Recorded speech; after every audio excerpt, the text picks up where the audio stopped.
Hi, everybody. Thanks for taking the time to join our webinar this morning.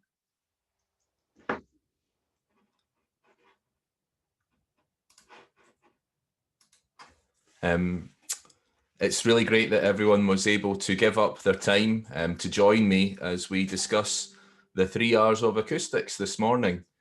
It's a subject that I am very interested in, and hopefully over the next hour, we are going to be able to kind of touch on some of the key points of this subject. Okay, now just a couple of points. We do have a Q&A which runs through this webinar. If you've got any questions, please feel free to put those into the Q&A box.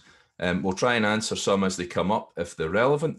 Otherwise, what we'll do is we have a full Q&A session at the end where you'll be able to answer all of your questions. Okay.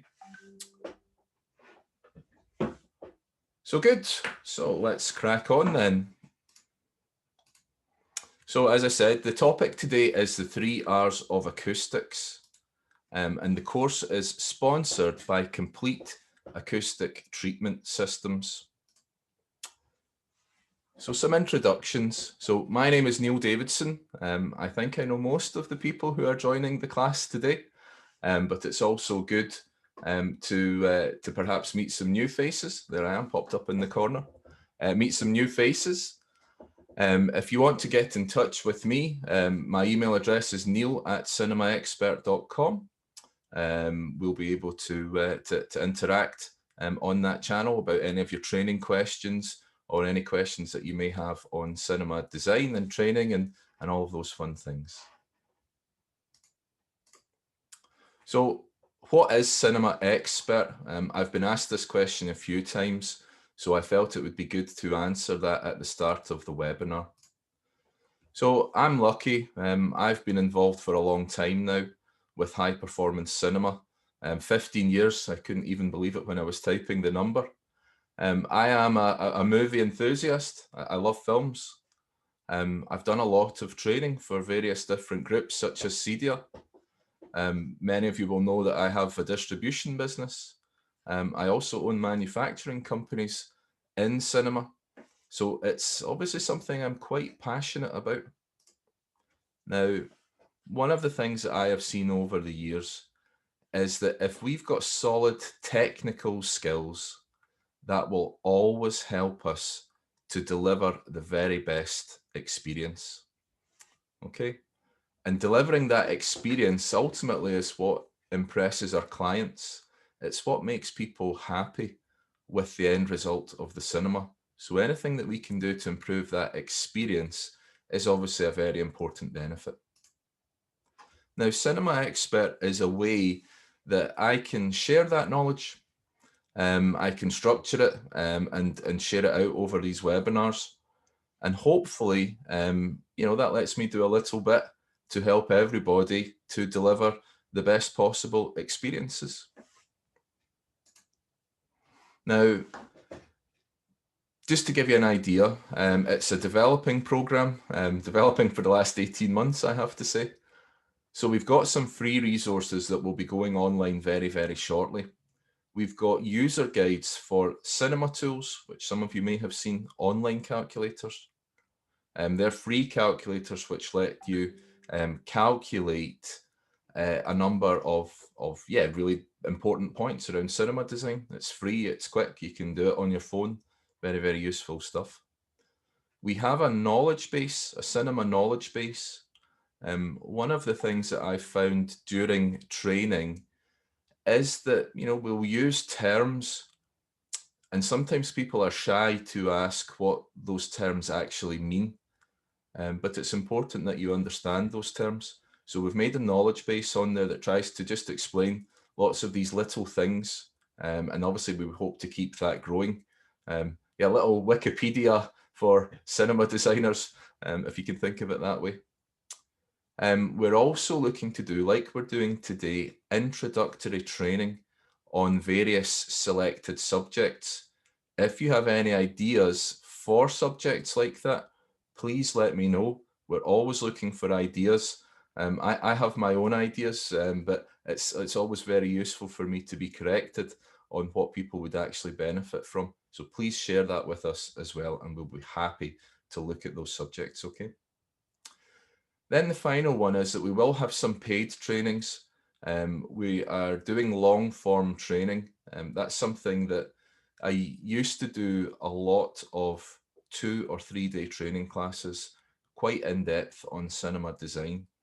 And I think that we've all got used to these situations now with webinars, where people are interested to do that long form training. And obviously it's much more convenient these days for us to do that using these online platforms. So that's something that's going to be coming as well. Perhaps that's one for January when it's cold and wet and people are looking for something to fill in their time. We'll be doing some training classes there. Okay, so that was Cinema Expert. So let me just take a quick drink here. Here's the topic that you all came for though today. This is the 3 R's of acoustics. Now, first of all, though, before we dive into this whole thing, I need you to help me with a bit of a poll. Okay, so let me just quickly work out how we get that going.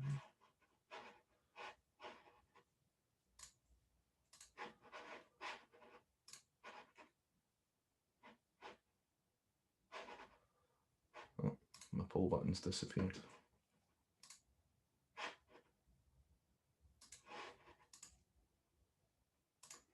There we go. So you should have a poll on screen now. So if you could do me a favor and just quickly flick through this will give me some ideas, just a little bit about you guys, so that I can understand yeah, where we are in the subject and who the audience is that we've got today.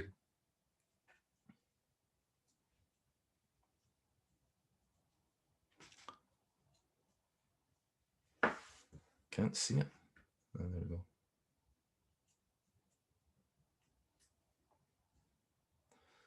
Yeah, we're getting some answers coming in, so hopefully everyone can see that. I think it does pop up in another window, guys. So if you don't, just look and see if there's another window that's popped up.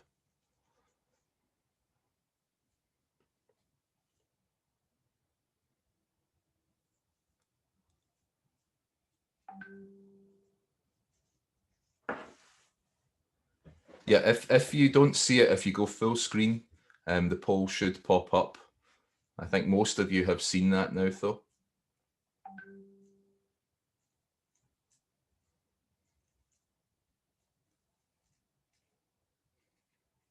Yep, almost everyone's done.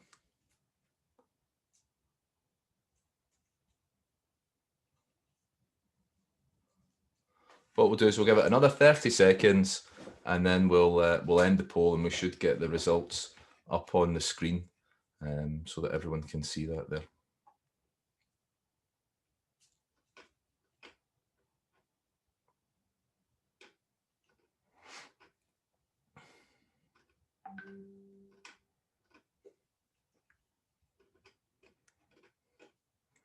Okay, everyone seems to have, who's going to be able to answer, seems to have answered. So what I'll do is I'll end the poll. There we go, end polling. And I'll share the results. Now, can everyone see the results of our poll? It's very interesting. So question 1 was, I have previously sold or installed a home cinema. Good news, 83% of people have done that. So we're talking to the right audience here. Yeah, so more than half of you have sold or installed acoustic treatments. That's a good sign as well. You know the pain to expect. Yep, a cinema with acoustic treatments. That question is actually there because we see more and more demand for acoustic treatment outside cinemas also. But it's very interesting just to get that idea of who's involved with that. So acoustic treatments with a value greater than 10K. Now, here's an important point. 7 people have done that. Okay, 10K is a pretty decent number, and 7 people have done more than that. Now, here's the question I always get excited about. 4 people have sold cinemas with acoustic treatment values greater than 50K, okay? It can be a very expensive enterprise doing a full acoustic treatment with a full design. And it's one of the things that I'm always curious to see who has been involved at that level, perhaps. Now, who's used the services of an acoustic design consultant? So 8 people said that they have, and 15 people said they have not. So that's also interesting. I'm going to touch on that just a little bit as we go through these slides. And yeah, looks like we have a very, very, very good mix across the groups between sales, design, and install. And we have a few calibrators and other on there as well. Okay. So thanks a lot for sharing those results, guys. That's helped me a lot to know who we've got online with us for this training and where to try and pitch everything, okay? So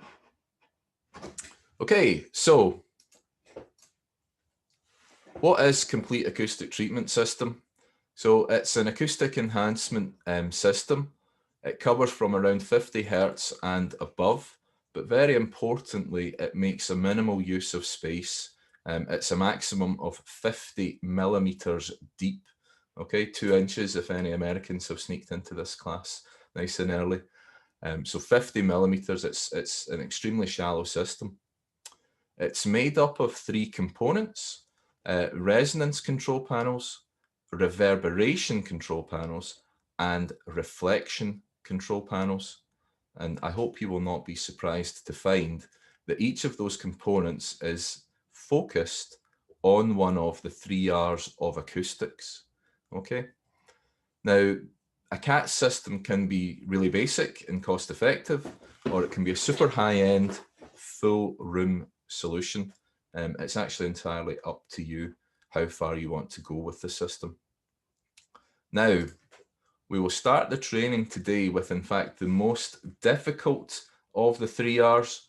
I thought it would be most beneficial to try and get the tricky bit out of the way as early as possible before everyone's coffee wears off. We're going to look at resonance. Okay. Now, that little badge is actually one of the badges that you see on the boxes, and it actually kind of explains what the resonance goal is. And we're going to just take a quick look at that now. Okay, so first of all, what is resonance? So low frequency sounds have a very long wavelength. Okay, high school physics maybe coming back to people when they see that.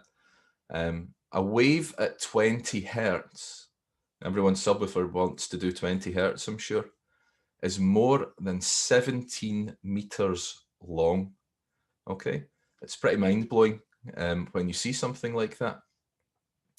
Now, as these waves are so long, when they hit a boundary, so that means a wall, basically, they are reflected back into the room. Now, where the wavelength is an integer fraction, so that means it divides without any remainder of the room dimension, you get a resonance. Okay, so everyone now surely understands that and can fully explain that to their clients and their business partners, I'm quite sure. Okay, so resonance is by always the most tricky of these ones. So what I've done is I've done a number of charts to try and explain resonance. So here's our first resonance chart. So let's think a little bit about sound. So the sound that we hear is caused by pressure changes on our eardrums. Yeah, basically that's all that's happening. As you hear noise, the pressure is changing on your ears and you interpret that as sound. And the more the pressure change, the louder the sound. Okay. Now what this chart shows is the pressure change. That's really important. Okay, that's the loudness basically, the pressure change caused by a sound wave in the room. Okay. Now, the maximum pressure of this sound wave, So this room would be 7 meters long, if I could just point that out as well. The maximum pressure is at this point here and at this point over here. Okay? Those are the walls. As the wave hits the wall, it gets kind of stopped and then it bounces back again. You always get the maximum pressure at the boundary. Okay? In this particular instance, we are looking at the first order resonance. The first order resonance happens where the wavelength is 2 times the room dimension.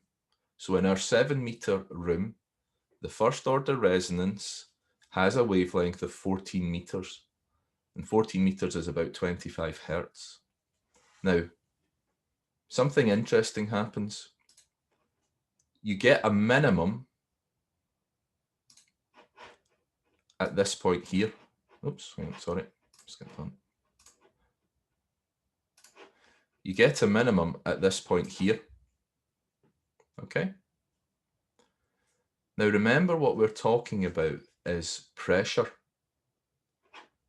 The loudest point is at the wall, and then the quietest point is here, which is actually right in the middle of the room, slap bang in the middle. Now, if we were in a classroom together, I would be showing off and I'd get a subwoofer playing right now, and I would be having you walk around the room. And what you would actually find is that as you move through the space, the loudness at that one specific frequency actually changes. And it changes such that if you put your head in the corner, yeah, I mean, you can be blowing your head off. However, if you move to the middle of the room, you can have almost no bass whatsoever. Now, what's very important to understand is that that's because the way the pressure is being spatially distributed within the room. That's really, really, really important to understand, okay? It's really about where things are in the room. Let's clear this one and let's move on to the next.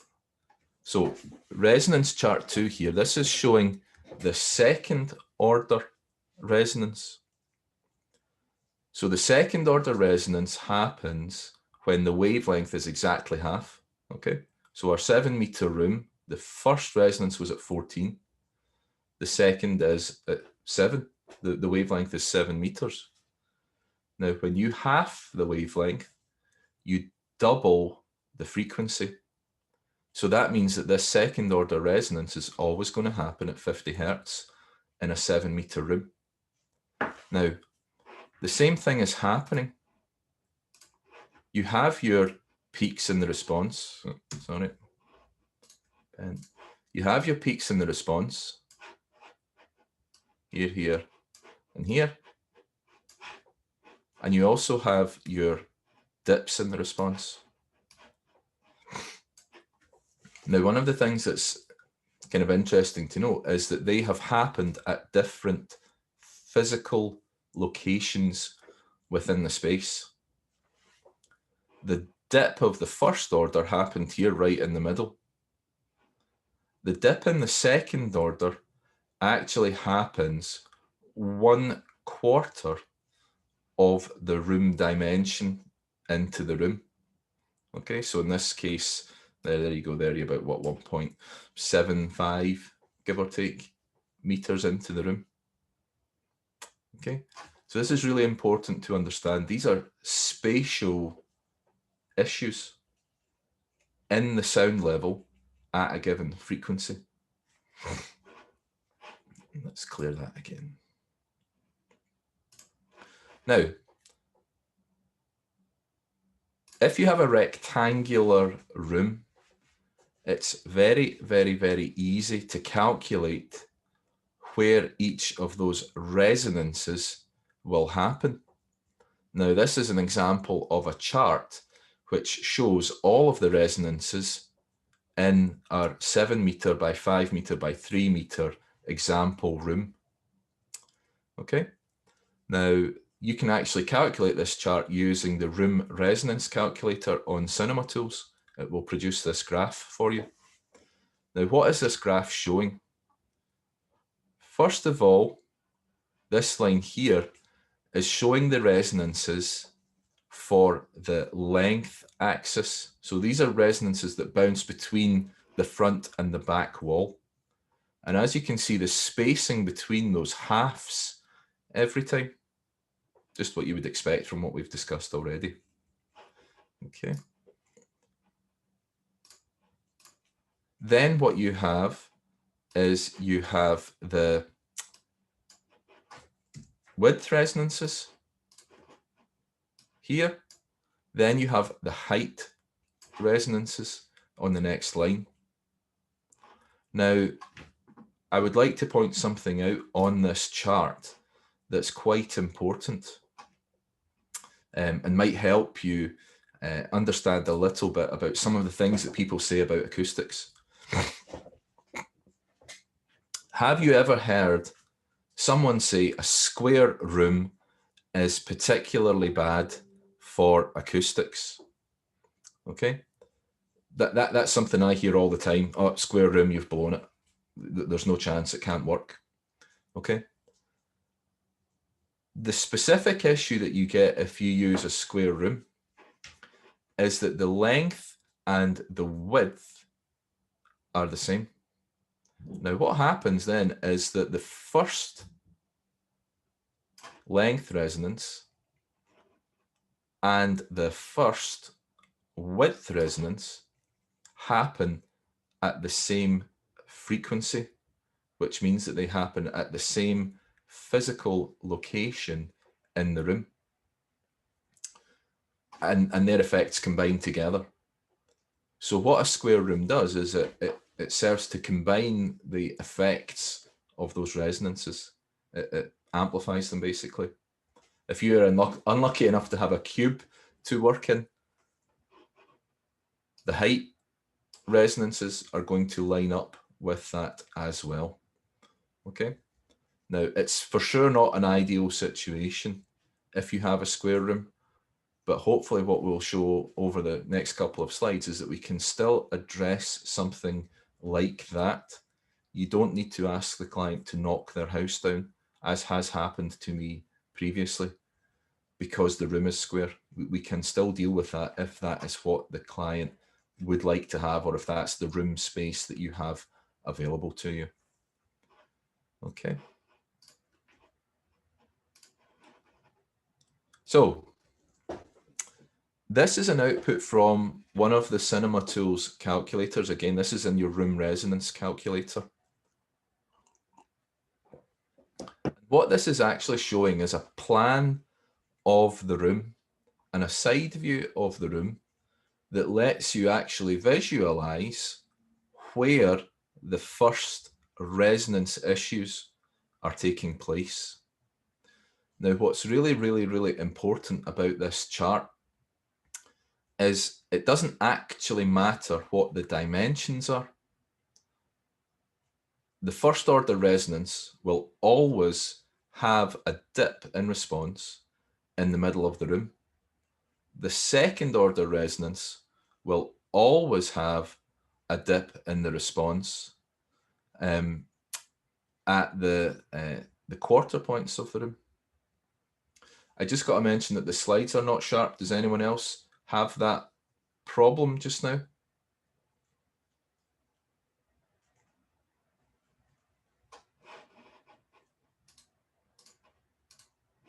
Let me just check that.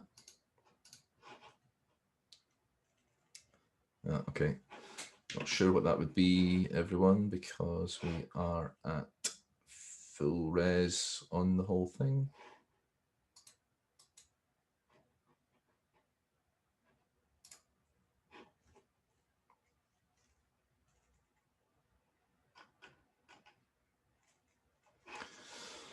I'm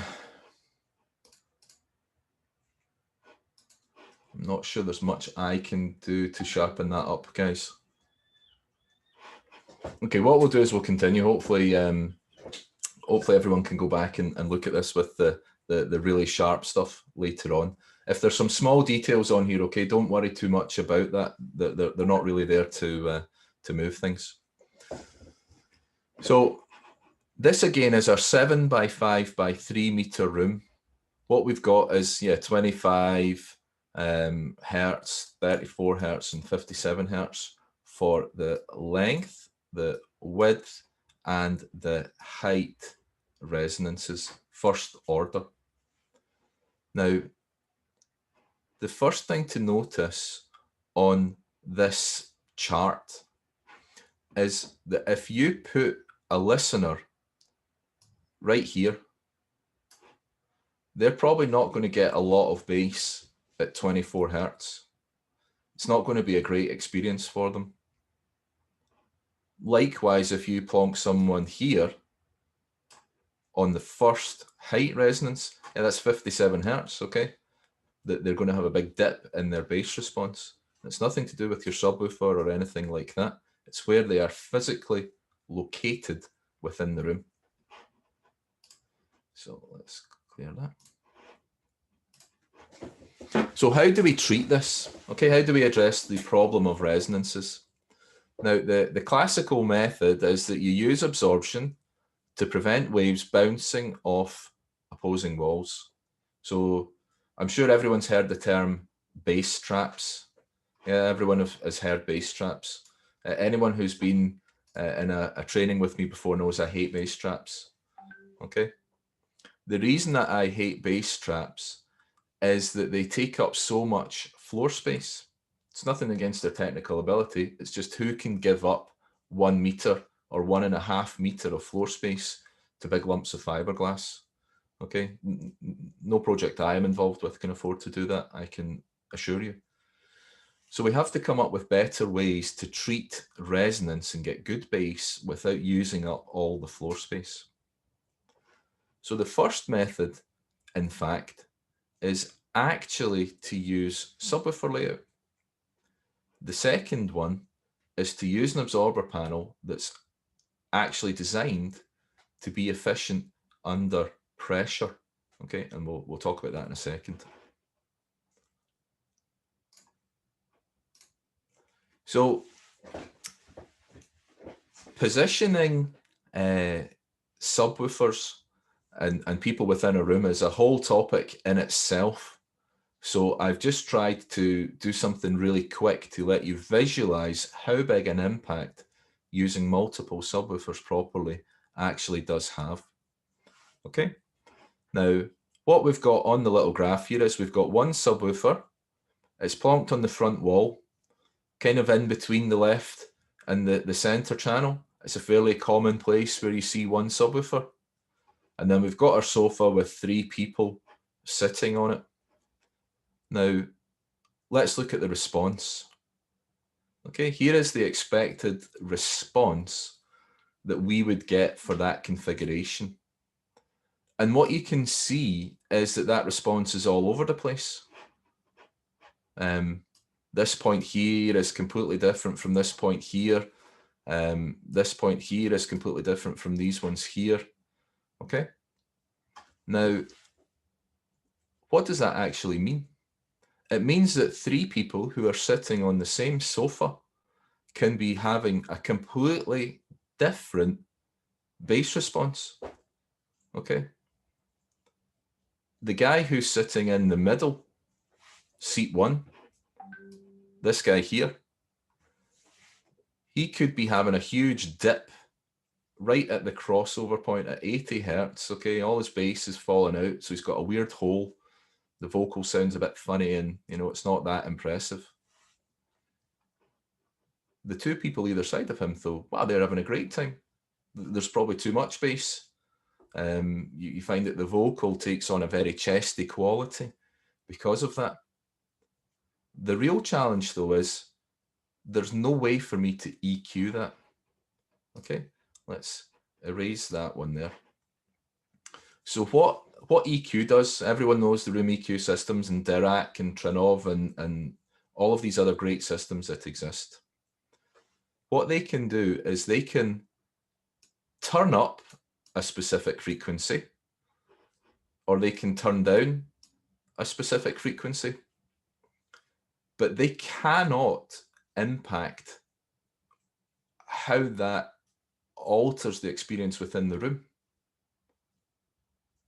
So in this case, if I turn up the frequency, let me erase that again. If I turn up the bass at 80 Hertz, so the guy in the middle gets a good experience, that also turns up the bass for his two friends who are sitting on the seat with him. Now they have far too much bass. The bass is far too loud. That is not a good experience. Now, there's nothing that the room EQ system, doesn't matter how skilled you are, can do about that, because that is a spatial problem linked to the distribution of resonances within the room. Let's clear that again. Now, wouldn't it be great if we could easily solve that problem? So here's room layout 2. Now, what I've done is I've added a second subwoofer to this room layout. Now, if you see where the middle line, this distance and this distance are equal. The two subwoofers are symmetrical around the center line. Now, if you look at the side view, there's another thing that you will notice. This distance and this distance are equal. You've got a subwoofer poked right up at the top back of the room. That's not something that you ever see other people doing. I see it all the time because I design these systems. And there's a very, very specific reason for doing that, okay? So let me show you what changes in the response simply by putting that one extra subwoofer in. There we go. So simply by putting one extra subwoofer, what you can see is that the response across the sofa is now much, much more consistent. What our EQ system can do is it can turn down the volume here and give a great result for everybody in the room. We're still not exactly perfect for this guy here, but it's still a lot better when we perfect it for the other two. We can make this one perfect, and we can make this one, again, almost perfect, okay? All that we've done to change that room is added one extra subwoofer in the correct location. That's enough to transform the response. Now, the really, really, really good thing about this is that the locations where you put the subwoofers can be very easily calculated. Okay, it's not some black magic or anything like that. We can really calculate that and predict what the response is going to be. Now, normally the best result comes from having 4 subwoofers. Of course, you can put more subwoofers in if you want, but it's very much diminishing returns at that point. 4 high quality subwoofers gets us that. The next objection that people normally have, of course, is in relation to the positioning of it on the back wall up near the ceiling. Well, those subwoofers don't need to be the same, okay? You get some really fantastic in-wall subwoofers now. The challenge is that they won't do much below, say, 30 Hertz. But for everything above that, you can really do a lot to optimize just by having an in-wall subwoofer at the back of the room. So again, there's no huge visual impact of doing this. It's just about knowing where to put the subwoofer to get the very best result. Okay. So the first part of it obviously is to use subwoofers. By using those subwoofers, you give your room correction or your EQ the best chance to correct everything. But then what we can also do is we can use C-ATS resonance control panel to take some of the energy out of those resonances when they hit the wall. So the way that a resonance control panel works is it has a rigid front surface. It's actually made of a material like corian. Okay, so it's very heavy, even though it's quite thin, it's 3 millimeters thick. That's on a soft foam backing. Now, when that's mounted onto the wall, what happens is the sound wave comes along. Actually, I'll draw it rather than presenting it. The sound wave comes along and it hits the front of that panel. And the energy, the pressure actually causes the panel to deflect a little bit. It bends, it absorbs some of the energy. It converts it from pressure to movement to heat, which then gets dissipated in the wall. Okay. That panel is only 43 millimeters deep, but actually works surprisingly efficiently at absorbing low frequencies because it's specifically designed to be mounted in high pressure zones, i.e. on the walls, in the corners even better, okay? You don't need to use tons of them to get a really good result in the room. Now, one thing I will point out is all of the test data for these panels is on the C-ATS website. And if I can tell you, it was very amusing when I sent these panels for testing. I was informed it probably wouldn't work, as if I was an idiot, basically. And the people were quite surprised to find not only did it work, when they applied the rules that I asked them to do within the reverberation chamber, you can actually see quite clearly how the absorption increases as the panels are moved more and more into the pressure points. Okay, so that's something that you can see clearly in the results data. A very simple way of doing it. We don't have to have huge bass traps, but we can get amazingly high performance bass within the space for our customers. Okay, by understanding resonance, getting our subwoofers positioned properly, and then mopping up anything that's left with an acoustic panel like the resonance control panel. Okay, so that was resonance.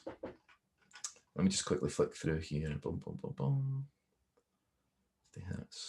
So we've got a question from Ben. Does the resonance panel function below 50 Hertz? It does actually function below 50 Hertz. You can see that in the data. Its efficiency rather tails off, as you will see. And that's because the wavelengths are so long, you know, eventually punch through that corian that we've made. Now, one of the things that's interesting is that there's a kind of another way of creating an effect a bit like the resonance panel, and that's plasterboard walls which are suspended over a frame. The same thing actually happens. They have a little bit of flex in them, so when the bass hits, they give a little bit, they absorb some of that energy. It doesn't get bounced back into the room so sharply. So in fact, the room construction, which we're not really going to go into today,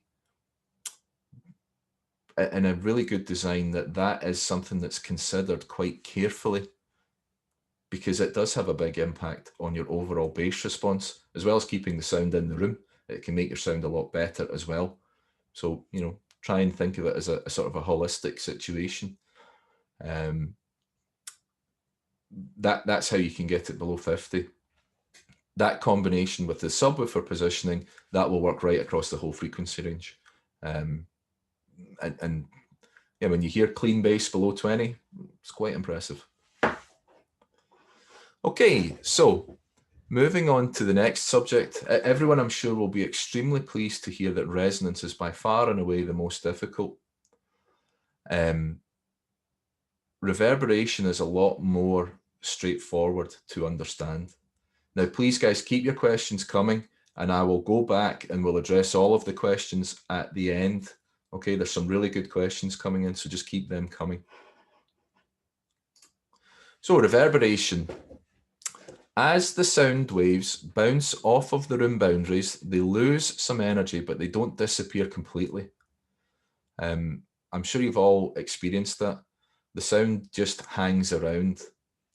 Now, the effect of those sound waves taking some time to decay to silence is called reverberation. Now, we're all interested in cinemas in this discussion. In fact, one of the most common areas that we are seeing where reverberation is the biggest problem is actually modern kitchens. So if you just think for a second in some of the wonderful houses that I'm sure we all get to see, a beautiful kitchen with a tile floor and marble worktops and maybe glass splashbacks, the sound just bounces around for forever. You know, 1 or 2 seconds, the sound keeps bouncing around for. And you actually find the clients, they don't understand specifically what it is because they're not experts in acoustics, but they know it's annoying to talk in the kitchen. Now, it is actually possible to address those problems without impacting that clean design that the designer is obviously looking for.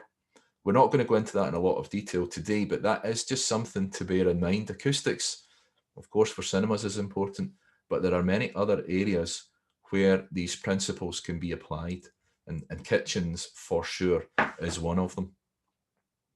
So, how do we treat reverberation? What we need to do is balance the amount of absorption that we have in the room with the amount of reflective surfaces. So absorption, basically something hits it, it doesn't get bounced back. And if it reflects, it does get bounced back. Now, when we talk about reverberation, you will hear people refer to the reverberation time. That's just the amount of time it takes for the sound to decay away to zero. Now, what's important is a large room always has a longer decay. You know, that's why a cathedral sounds like a cathedral. They just have a much longer decay time. Now, that's important because it means that there's not a one-size-fits-all target decay time. That's a really, really, really important concept. If someone says the decay should be 0.2 seconds, well, what does that mean? What's the room size? Is that super overdamped or is it, you know, okay? It kind of all depends on the room size. Now, it is absolutely critical not to reduce the reverberation time too much below the target, because honestly, the room starts to sound horrible. I think in my slides, I've been a little bit more polite in the description. It really sounds unpleasant. I'm sure you've all been in a room like that, a cinema that's had all fiberglass behind fabric. It's not meant to sound that way. Now, what actually happens is not only does it sound unpleasant, you actually lose efficiency from the system. That reverberation is helping to enhance the sound from the speakers. And if you just try to suck all of that up, you lose efficiency. And you can actually hear it quite clearly in an overdamped room. It's a challenge to get good dynamics in it because it just shouldn't be that way. Now, here is a reverberation control panel.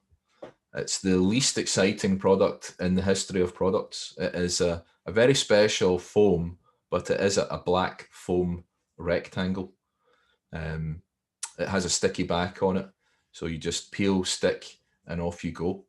But what that will do is that will absorb, even though it's 50 millimeters deep, it will absorb down to about 100 hertz with reasonable efficiency. From about 180 hertz, it's a very, very efficient absorber. So you don't need too many of these in the room. They're only there just to mop up any excess that you have in the room. Now, again, I've got some example charts to let you see that. So here is a chart showing reverberation time for a room that's underdamped, okay? Now, this is actually a really typical response that we see. Someone who came up with a room like this has actually done a little bit of work. What they've done is they've kind of got the response not too bad above 500 hertz. Okay, it's pretty okay actually. But what you can see as the frequency decreases and those wavelengths increase, the reverberation time climbs up dramatically. Now, the reason that this shape here is so common is actually to do with the floor and the ceiling in a room. Now, typically, the ceiling gets left nice, plain plasterboard, okay? Nice and reflective. Sound will bounce around quite happily off that, I have to tell you. What then happens is that the floor gets a super thick carpet done on it with maybe an underlay. And the problem there is that that's a very big area, which is very efficient at absorbing high frequencies. So you end up with no absorption at low frequencies and way too much absorption at high frequencies. It's an extremely difficult thing to balance. Now, one of the tricks that we use often when we're working on cinema designs is rather than have 100% coverage of the floor with carpet, is I'll quite often ask if it's possible to have a border of hard surface, tile, a lovely wood finish or something like that, because that actually helps you to balance out the acoustic on that axis. It's a bit counterintuitive, but often will give you a much better sound because you can kind of minimize the excess of absorption at the very highest frequencies. Now, here is a room that is overdamped. This is your fiberglass cell from hell that I see all too often on Facebook and guys doing, okay? Please avoid this. This is not something that anyone likes to have. You're probably familiar with this. You go into the room and it sounds completely different to the rest of the space because there's no reflections. But it also sounds unpleasant. But that's a sad fact. You can see that this is way down. Actually, this is the target that's been calculated for our 7 by 5 by 3 meter room. It's 0.4 of a second. This is way overdamped, way overdamped. It's not going to be a good experience.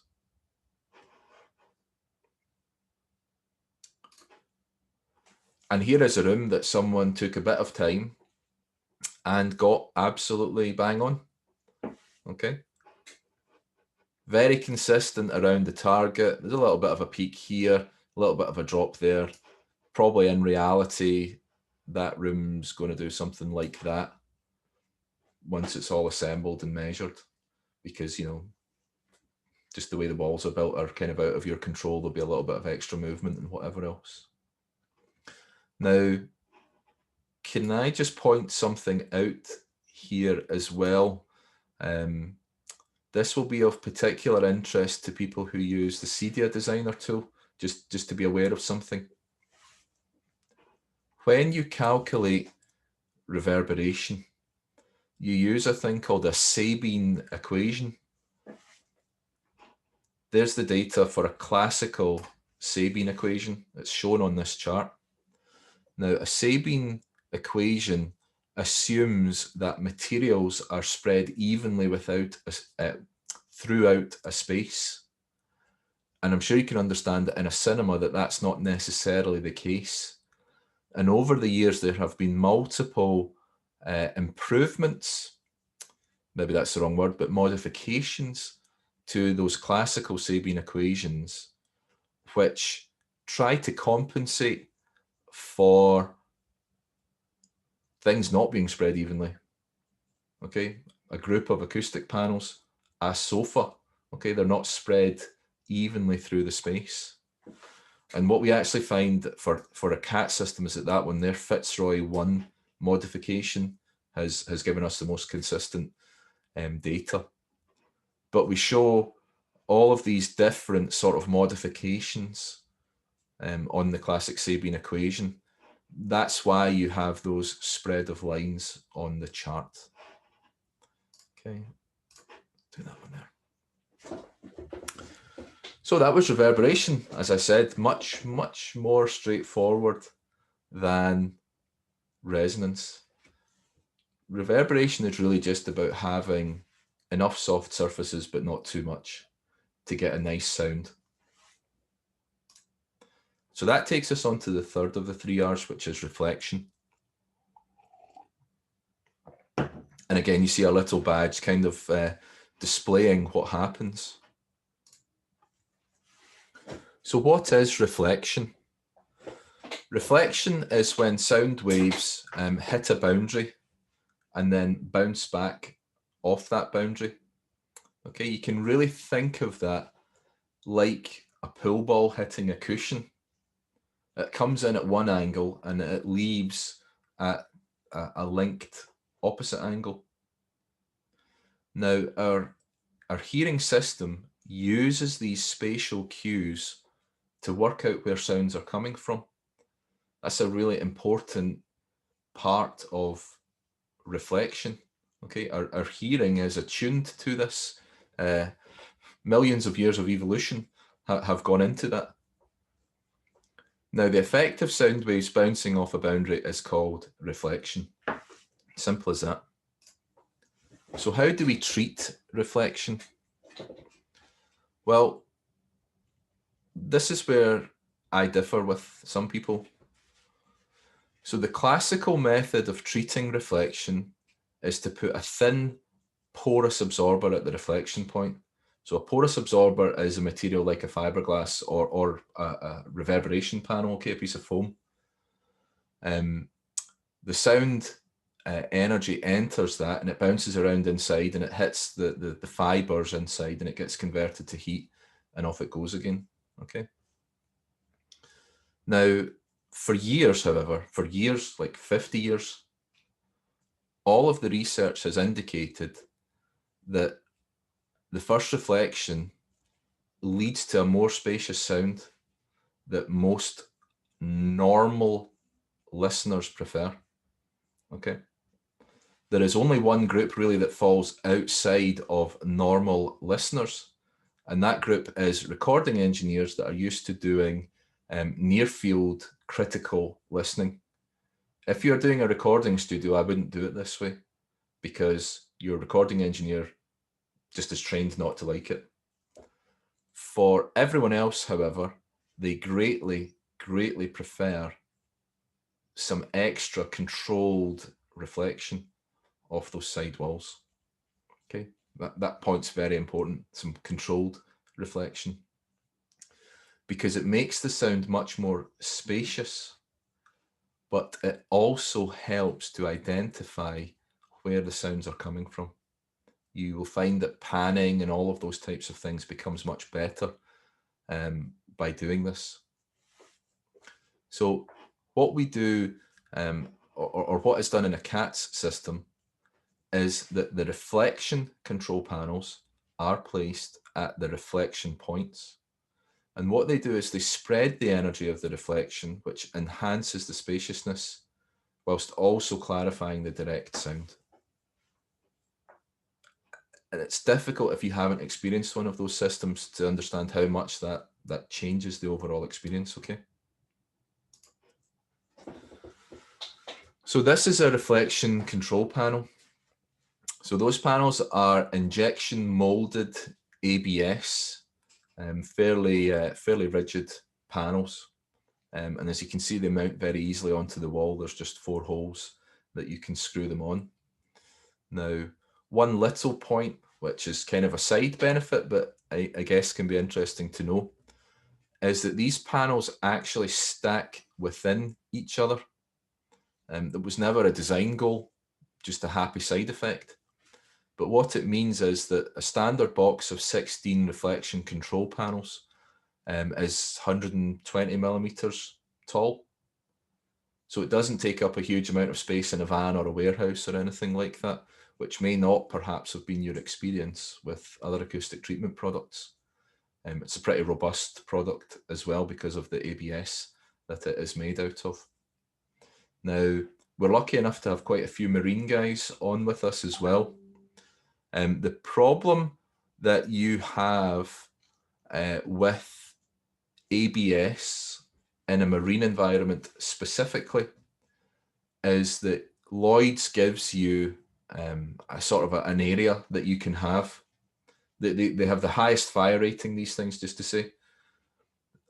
But once you go over that amount of ABS, it doesn't actually matter the fire rating because the material count becomes too high.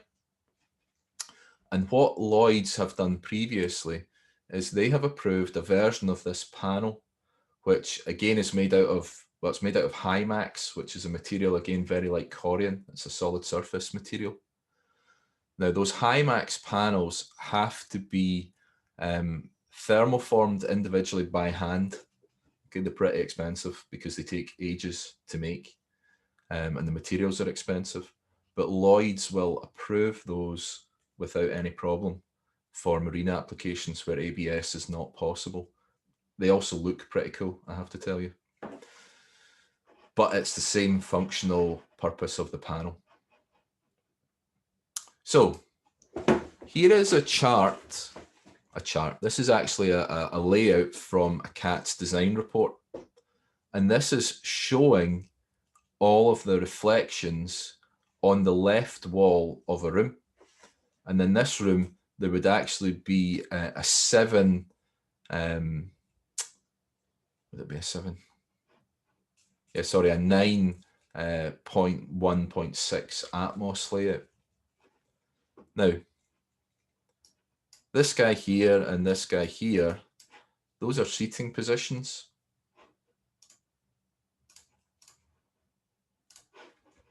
And all of these dots,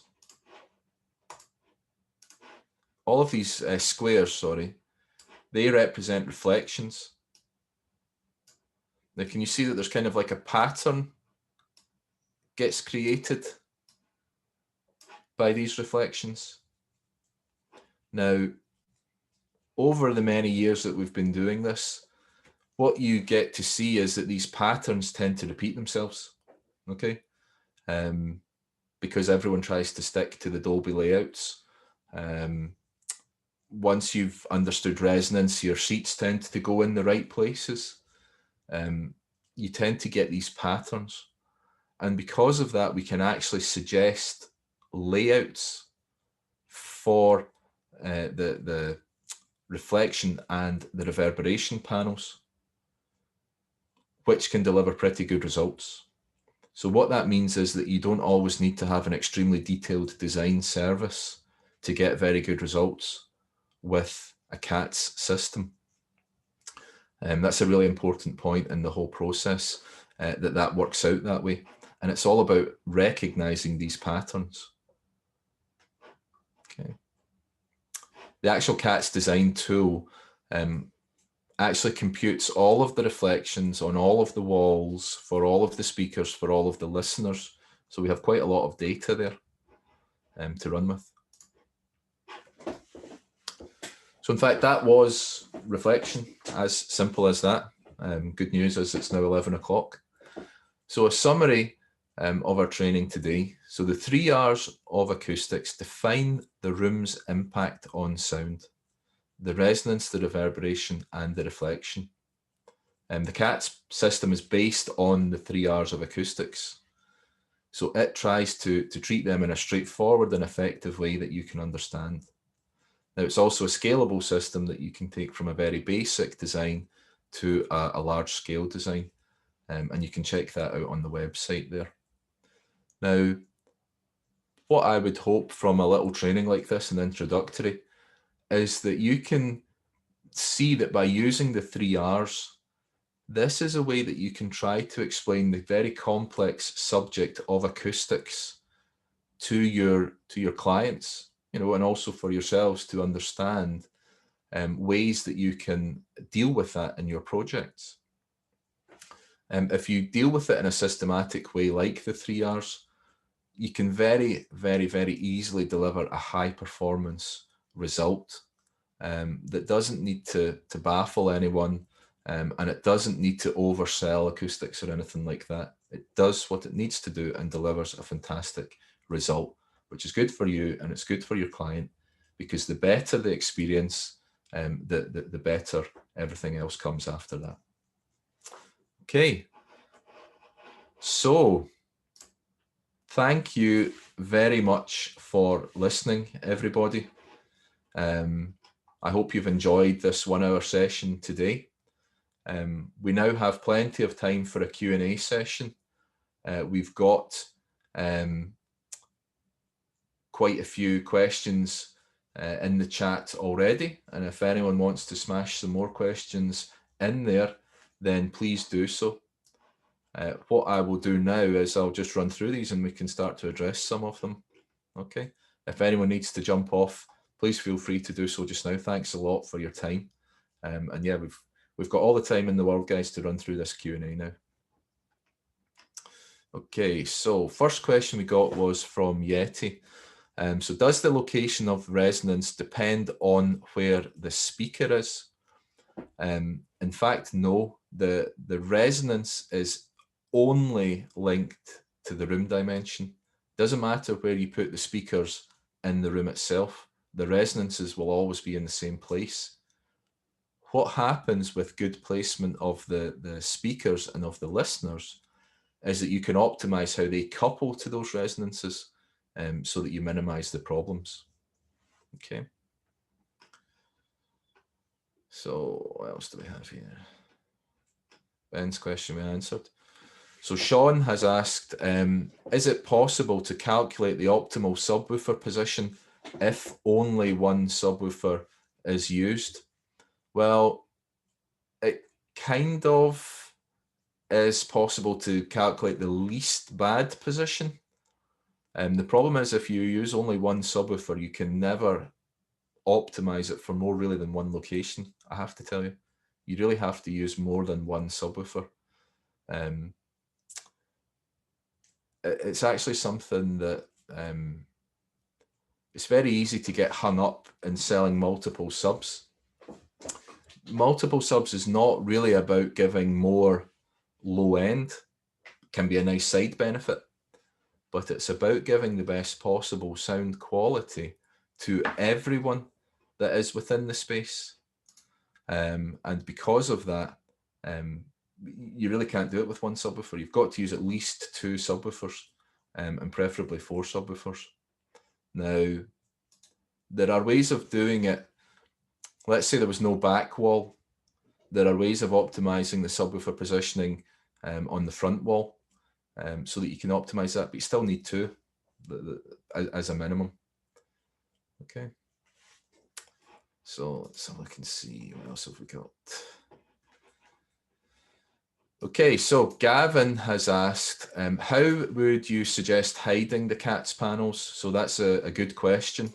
They are designed for function, not for beauty. That's a fact. The typical way that they are hidden is that they are hidden behind a stretched fabric system. There are a few people who can do stretched fabric if you've never done it yourself. Something that we can assist with. No problem at all if you've got questions about that. It's also possible, if you don't want to do a full stretch fabric, you can have panels made that hide the acoustic materials behind them. A little bit like a projector screen, could I say that? You lift it out, you hang it on the wall over the panels, job done. So it's pretty easy to hide them away with just a little bit of thought beforehand. Chaz has asked about some design tools. So will I provide a link? Yep, let me put that in there. So those calculators, that's www.cinema-tools.com. So if you haven't looked at the Cinema Tools website, there's actually quite a lot of useful stuff on there. I can say that because I did it all. What you have is a room resonance calculator. That's the one that you saw in the examples today.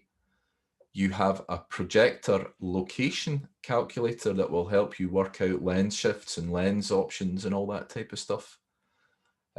You have the speaker layout calculator, and the speaker layout calculator actually allows you to, let's say you're doing an Atmos 916, you put in your room dimensions, where the seat is, the prime seat, and it smashes out your Atmos layout for you, exactly where all the speakers need to go. That's a massive time saver.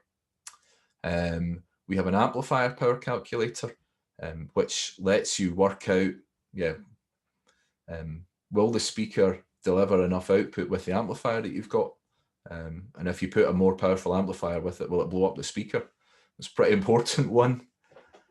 Probably the most popular one is the viewing angle calculator. So what that lets you do is define a screen size and a viewing distance, and then you can actually, you get a plan and an elevation. What's cool about the elevation, of course, is it lets you do sightlines. Well, how many times do we see sightline problems in cinemas? Probably the most common problem. And that little calculator will let you crush that out in a second. Okay, so that's really an important and useful calculator. We're always looking for new ideas there as well. If there are new ones that you can think of, then again, by all means, let us know and we can deal with that. Okay. We have had a question about the presentation. Now, this presentation was recorded, so it will be available again, and I hope that the graphics will be extremely sharp when you see it in the follow-up. Okay, so there's another question here about using multiple subwoofers. Using multiple subs is actually a topic in itself, and that's one that I would really like to do another one of these sessions on. So we will be looking to develop a training around using multiple subwoofers because that's a really important use case.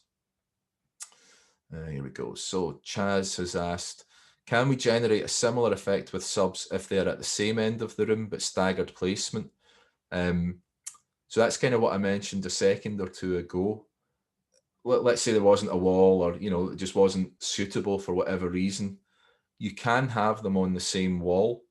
You keep them typically on the same plane, but the placement of those, again, can have a really beneficial impact. You can't get quite the same results because if they're on the same wall, you can't impact all of the directions in the same way.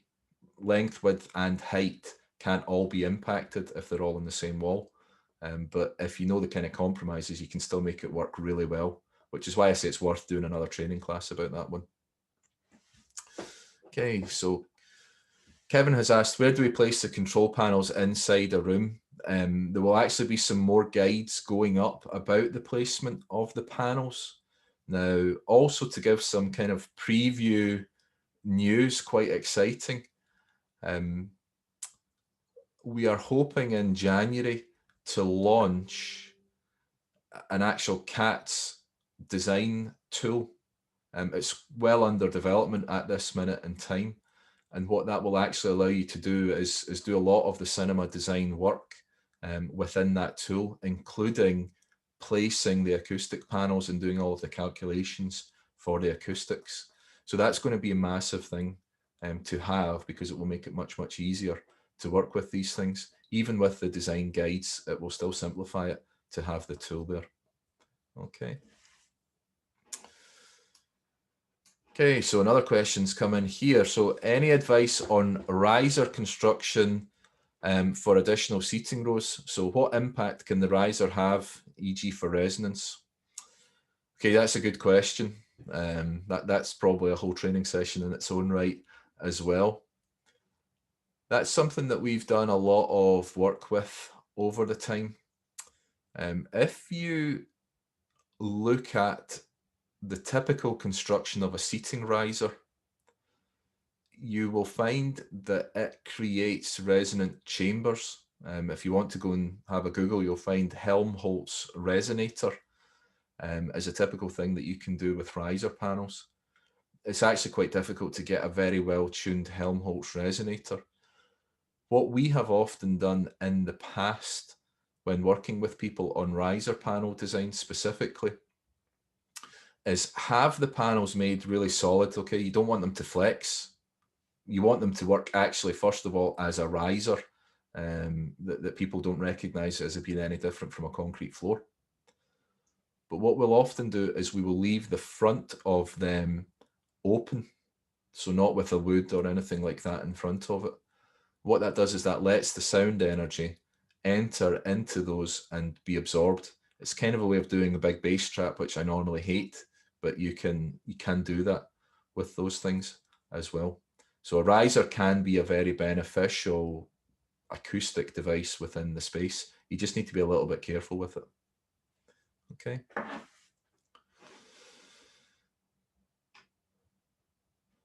So let's have a look at quite a few other questions as well. So one of the things that I touched on in this training was acoustics applies now much, much more to spaces than just a cinema.